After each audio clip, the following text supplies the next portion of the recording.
Hello and welcome to this week's episode of The Shooting Show. On this week's episode we've got some pigeon shooting with Tom Payne, some early season red stag stalking and some more corvid control out on the dairy farm. But first we join Tom Payne as he heads out to hopefully get himself a decent bag of pigeons.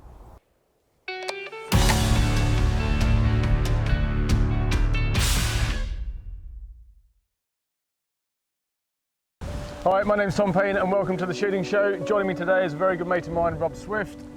We've shot together for years, but we haven't actually shot with each other for quite a while. A couple of years, I reckon, isn't it?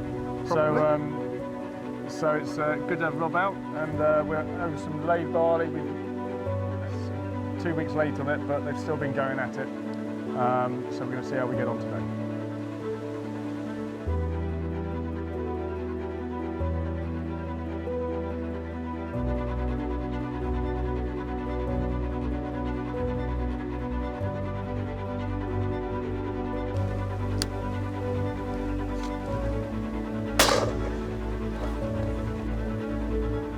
Oh, Tom.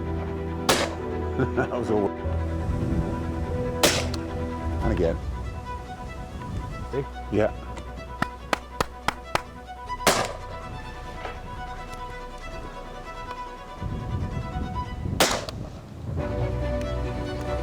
It's looking a bit more healthy. Yeah, it's still here, both of them. Oh, shit. Caught in the net, knocked my tea over.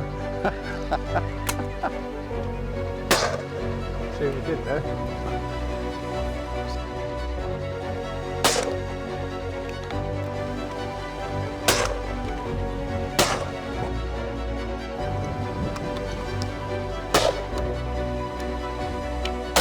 Ah. Well done, mate. Sharp.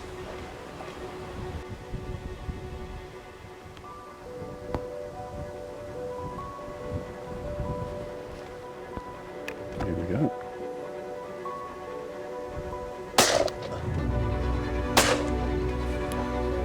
No problem. Well done, mate.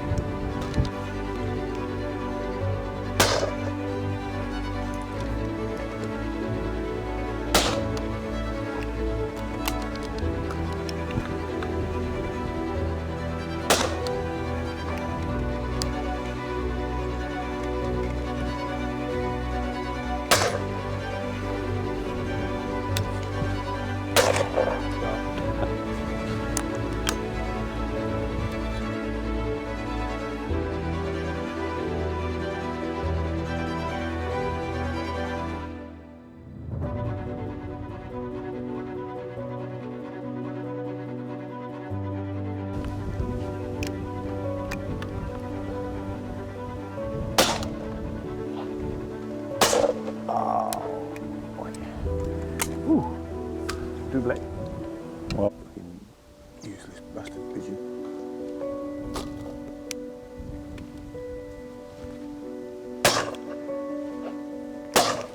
Oh, you fighter. Now then. Lovely, well done, Chief. Hang on.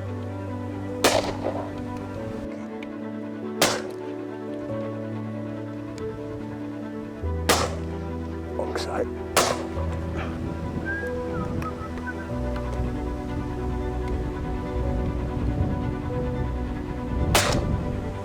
Lovely.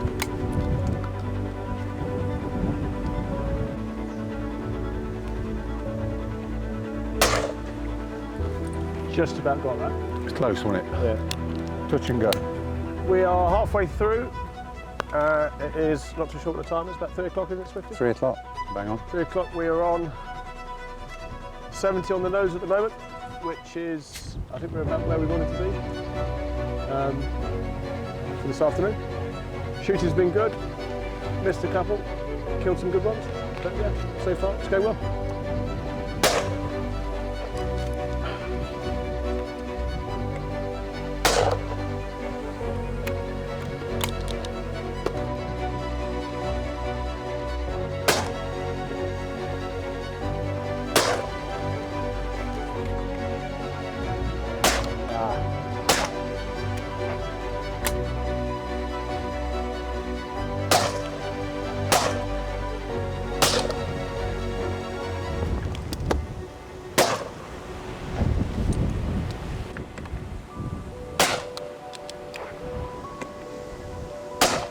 Oh, lovely. Well done, mate.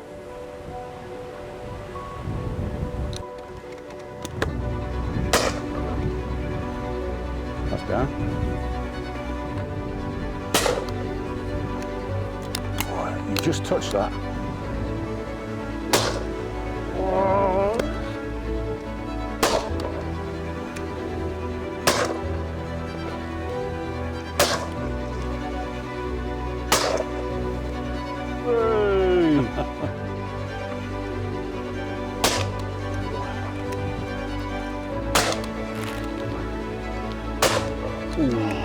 Look at that, that's nice.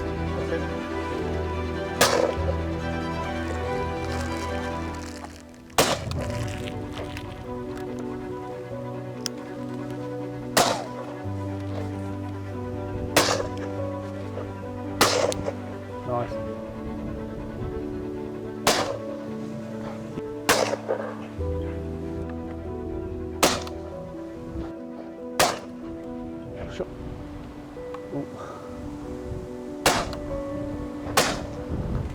That was a stretch.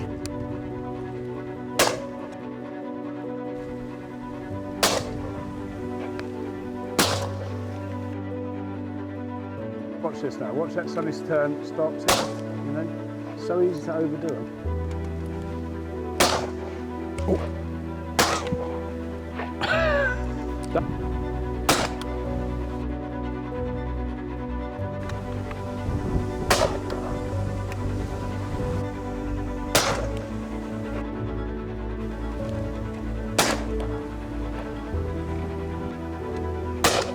Nice.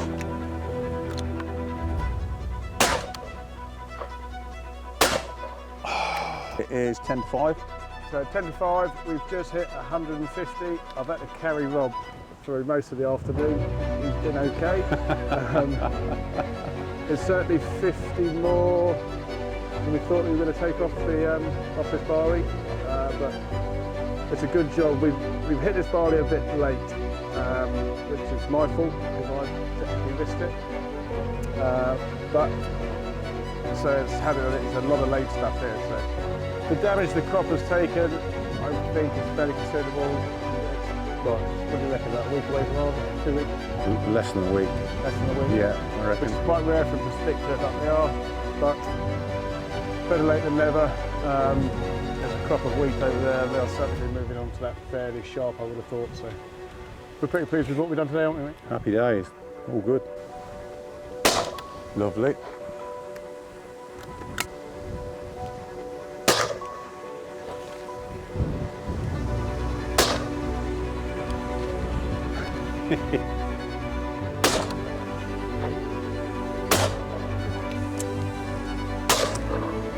Have some of that.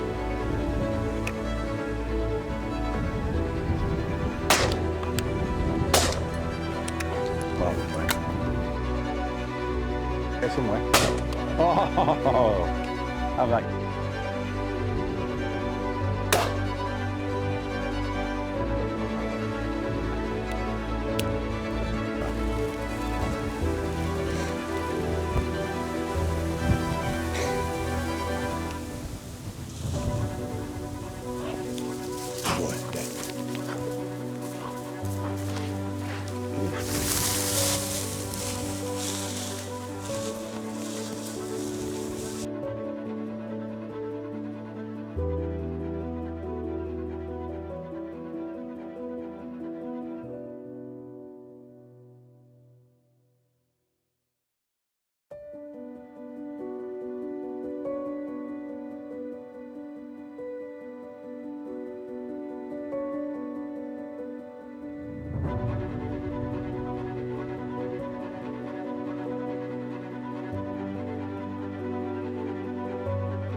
So that brings us to the end of the day.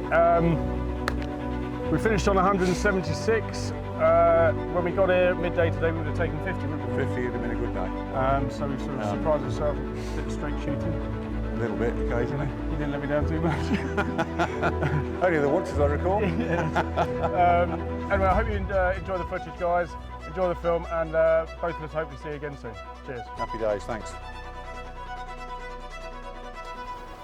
Next up, we're heading to Argyll, where Chris Dalton is hopefully getting his red stag cull off to a flying start. When you're out, just to really see deer interacting, and you should always take the opportunity of watching how deer behave, because it benefits you later on when you're trying to assess whether a deer is going to run or it's settled or whatever. But one thing of note was you could see a red hind suppling a calf quite clearly, and then another calf came in and thought that she would get in on a bit of the action and get a bit of free milk, but the hind was having nothing to do with that and give a short shift and shoved her out the corner, out of the way. So that's always interesting to see, just that interaction between a group of deer.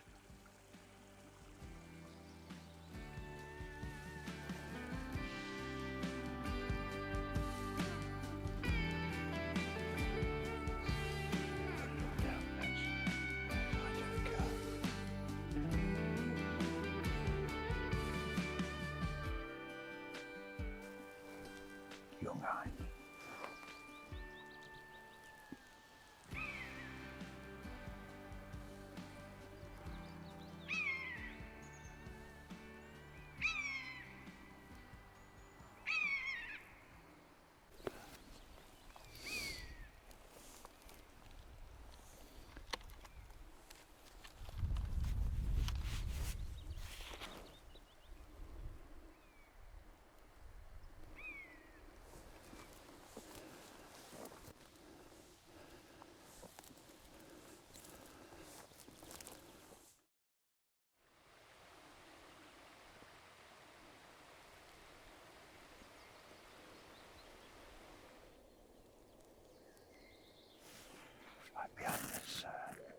Right behind this tree.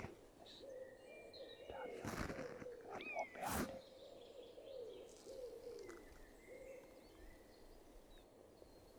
Calf coming.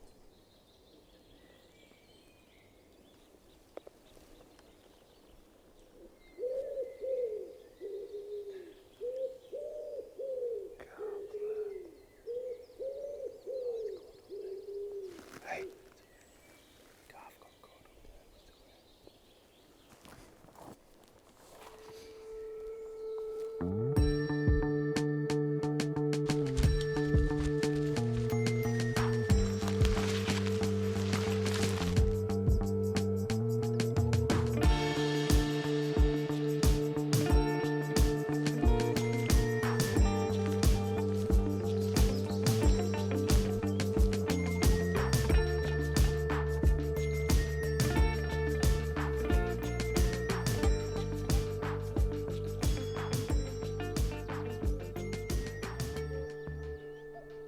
The other thing that was particularly nice for us to see is the cuckoo. Scotland appears to be bucking the trend worldwide on cuckoos. I mean, we've still got habitat for them, still got the quarry species, which is very largely meadow pipits, and there are a lot of meadow pipits on the restock sites in Scotland. So I believe that the latest figures were showing an increase in cuckoos of about 54% in Scotland, whereas I think south of the border was a decline of 30%. So it's a fairly significant factor, and it just shows you that the guys on the ground, I mean, we can sort of see this going on, and as soon as we get into April, the cuckoos sort of come right across Scotland where I operate, and you hear them singing, which is great to hear. So it's actually quite a bit of a success story, and I think demonstrates where you leave a lot of natural habitat, then birds will, they will thrive despite global warming and all the rest of it.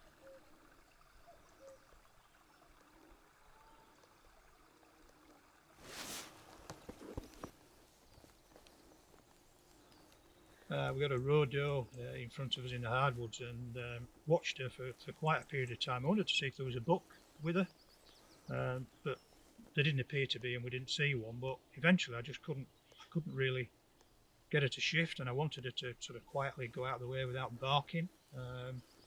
So I just sort of engineered a few little clicks and taps just to try and get a shift, and there was one particular way I wanted her to go rather than barking straight in front of us. So that actually worked well, and shifted her off the scene to allow me to proceed without too much disturbance.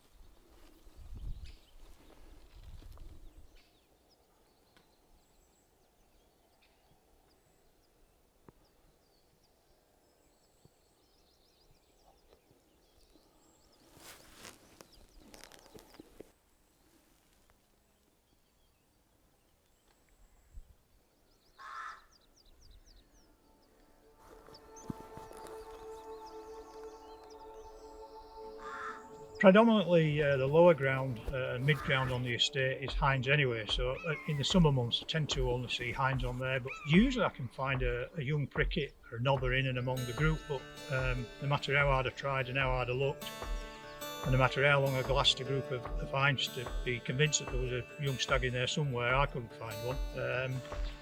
So after a fair bit of trying and a fair bit of filming a lot of deer, we actually decided to call it a draw. I'd done what I wanted to do anyway and had a good look round. There is still a little bit of work to do on the fence, so it's not quite completed.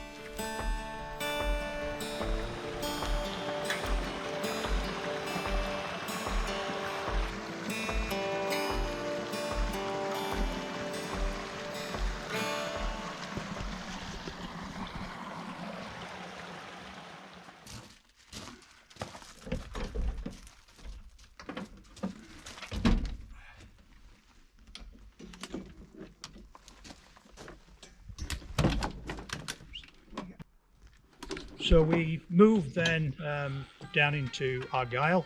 Similar operation really. I've got 2 ground boxes I want to put out in advance of the stag season, over some restock sites which were now really getting very, very mature. And again, I wanted to have a look down. Argyll had been particularly badly hit with COVID, so we didn't want to be going into that area again unless it was essential. And really this time, got out of the car, went 2 metres down the track, and straight away there was a group of initially a couple of hinds and a calf which were in the real thick of the regen area, and a little bit of closer inspection, a nice knobber stag stuck his head out the thick of a clump of fern bracken. So the shot was on. It was just a matter of waiting for him to come clear.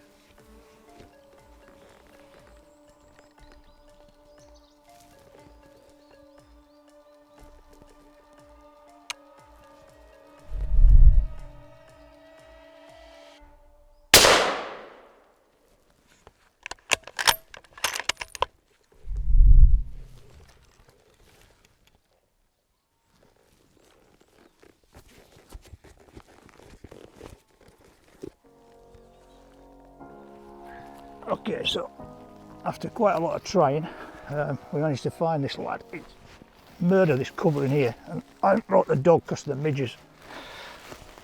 But nice young stag, perfect condition. The only way really we managed to do it was backtrack, so go to the point where I'd shot it, which was in front of this. It looked like a V-shaped formation, and then really just kind of worked through. There's a great ditch there. These bloody things are murdering us, so we have to get it out of here sharpish and get it into the trees to grollock it. If I open this up here now, it's just going to be woof, and these midges are going to take lumps out of it. But good young stag, ideal, in shots bang on the money. So now we've got to do is get it back to the track, which is quite a drag. Through this lot, we can hardly walk in it. I'll drag the stag up onto the higher ground, then I'll get it grollocked out.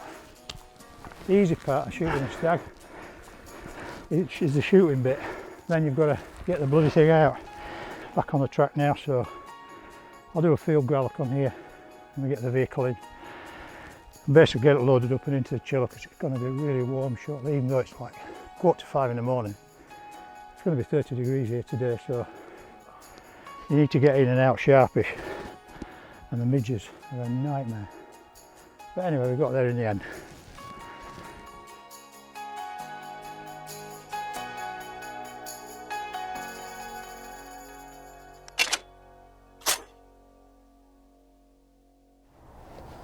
Finally, we join Mark Ripley as he heads off to a local dairy farm, hoping to thin out those COVID numbers. So this morning I'm heading down to the dairy farm to see if I can thin out a few more crows.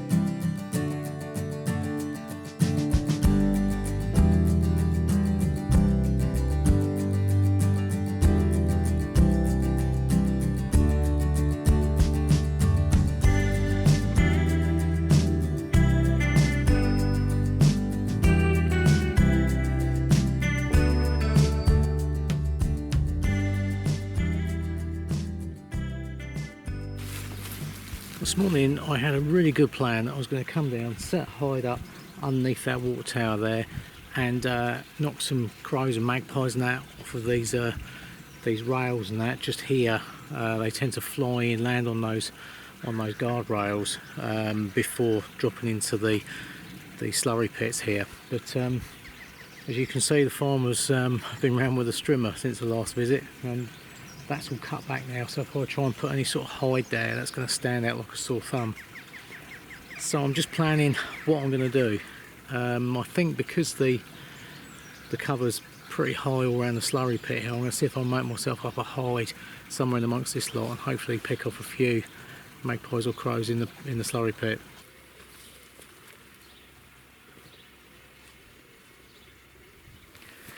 Well, the issue I've got here is to be anywhere near this rail. I haven't got a lot of cover. That rail is quite a hot spot for birds dropping in to the slurry pit here. If I sit myself over in that back corner there, then firstly I'm quite close to that rail and I think they'll spot me, and also I'll be shooting straight into the sun, so I'll struggle to be able to see through the scope probably, and also I'll be struggling filming any shots. If I shoot from this side, again I'm only 10 yards from that rail, so my intended bit of cover over there by that water tower would have been perfect, so I would have been about 30 yards from there, but that's non-existent. So and I can't shoot from anywhere back this way because I'll be shooting towards the farm or the farmhouse, so it really does limit my options.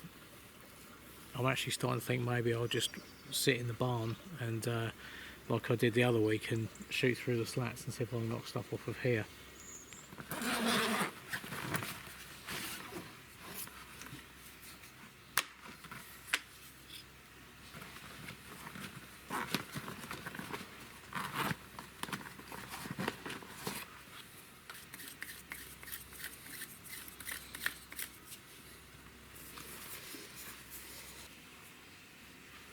Well, I think I'm going to opt for a barn ambush again this time.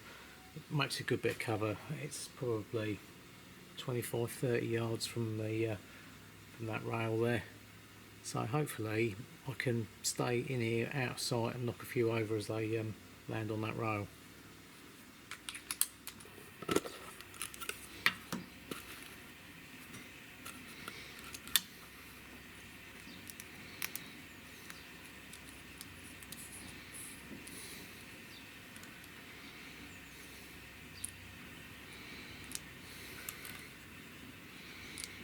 So I've got the Brocock Ranger with me this morning. Lovely little rifle this, nice and compact, perfect for this sort of thing. I've got it topped off with a Element Helix 6-24, really nice little scope this, very good for the money. And I've got that held on there with a Sports Match quick release one-piece mount.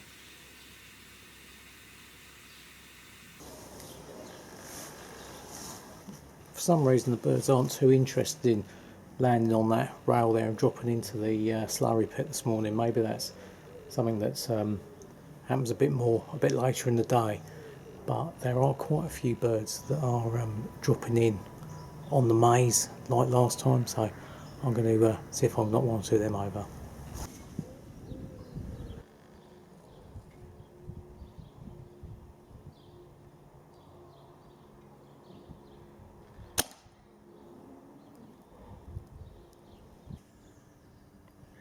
Well, that's one down. That one just dropped straight in from the roof above my head, dropped in and landed, it's about 10-15 yards away. So it was a really nice easy shot, that one.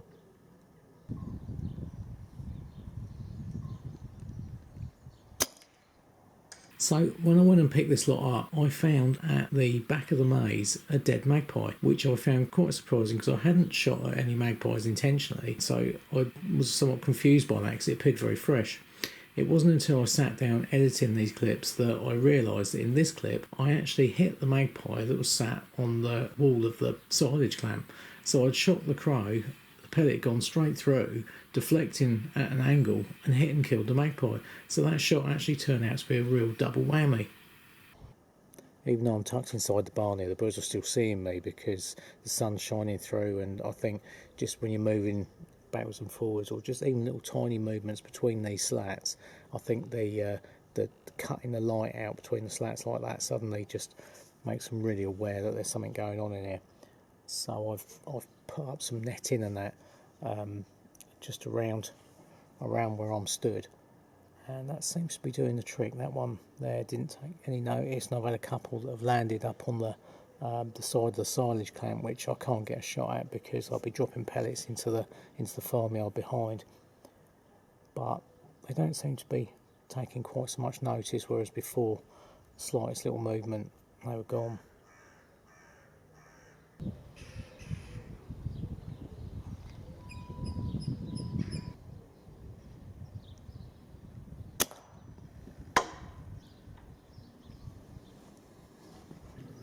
That was a bonus squirrel there that came in, only about 10 yards away.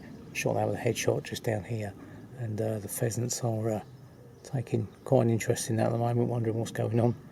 In fact, these pheasants have been quite useful because they're sort of on that grain. There's 2 or 3 of them out there at the minute, and I think it's giving the magpies and crows a bit more confidence to drop in and feed on that maize. But you can see they've pecked some holes in there. Well, they found some holes and enlarged them. I'm not quite sure, but they're landing on there and pushing their heads into these holes to feed on the grain. Because the crows and that have pecked through that cover or enlarged any holes that they've found, it then means that the maize will rot underneath. So it needs to be kept covered. And what's actually happening is it's causing a lot more damage than just the birds eating it themselves.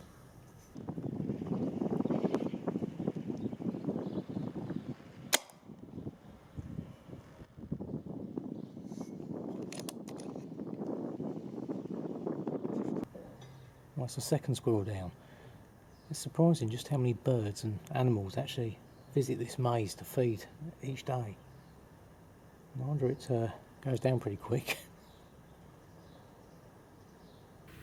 So I usually use a Pard 007 on the back of the scope, but annoyingly, because I'm always chopping and changing rifles, I took the adapter off and put it on a different rifle, and this morning I've come out with the Pard with the rifle, no adapter, so I'm having to film purely on the camera, and that's actually not too much of an issue because although I'm in a confined little space here, I'm able to hold the camera with one hand and shoot one-handed with the Ranger because it's so small and compact. It's ideal.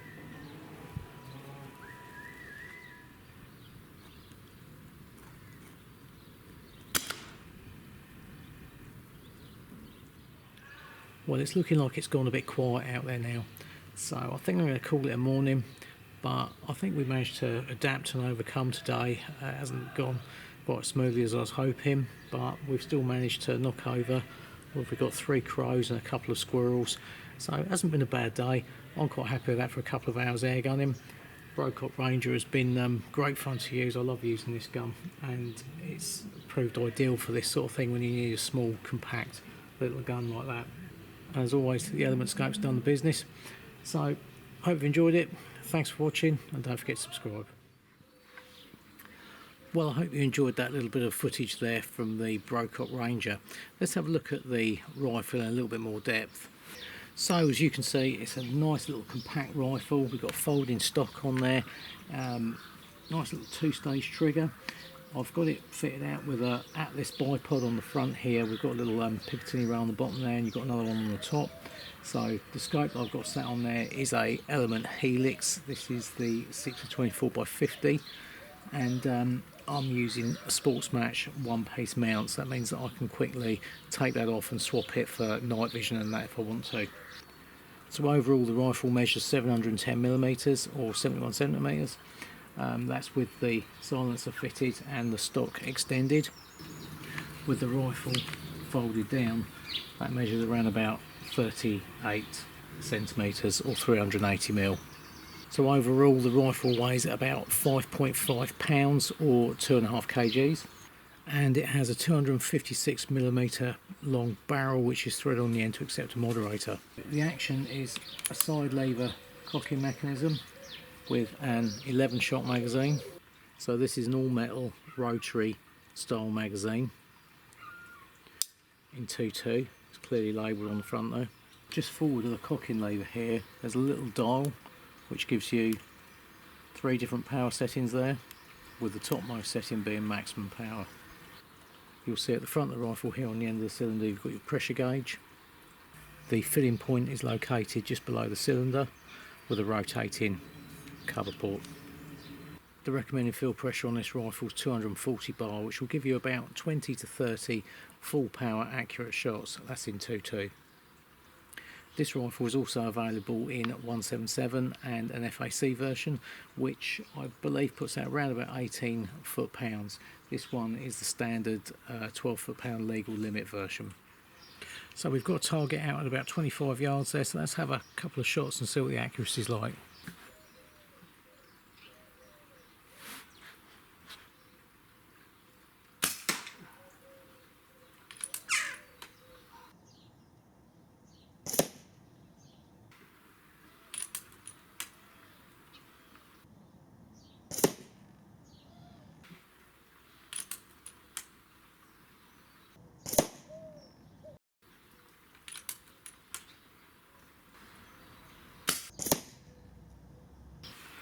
Well, that certainly looks very good, especially for a very short little compact rifle with a short barrel. So this rifle is fitted with a Huma regulator which keeps the shots consistent, and if we go over to our chronograph here, so over 21 shots there I've got a standard deviation of 4.57, gives me my BC here in G1. So average speed is 542, the high was 552, and that gives me a spread of 17, so 17 foot per second over 21 shots. That's not too bad at all. So as you can see, it's designed primarily for a right-handed user, but I'm left-handed. I've had no trouble whatsoever using this rifle. So I hope you enjoyed the overall look at the Brocock Ranger there. Thanks for watching, and please subscribe. Sadly, that's all we've got time for on this week's episode of The Shooting Show, but make sure you like and subscribe for some more videos, and if you're not a member of BASC, make sure you join. My name's Chris Castle, and this has been The Shooting Show. If you aren't a member of BASC, it's time to join now. BASC, looking after your sport, looking after you.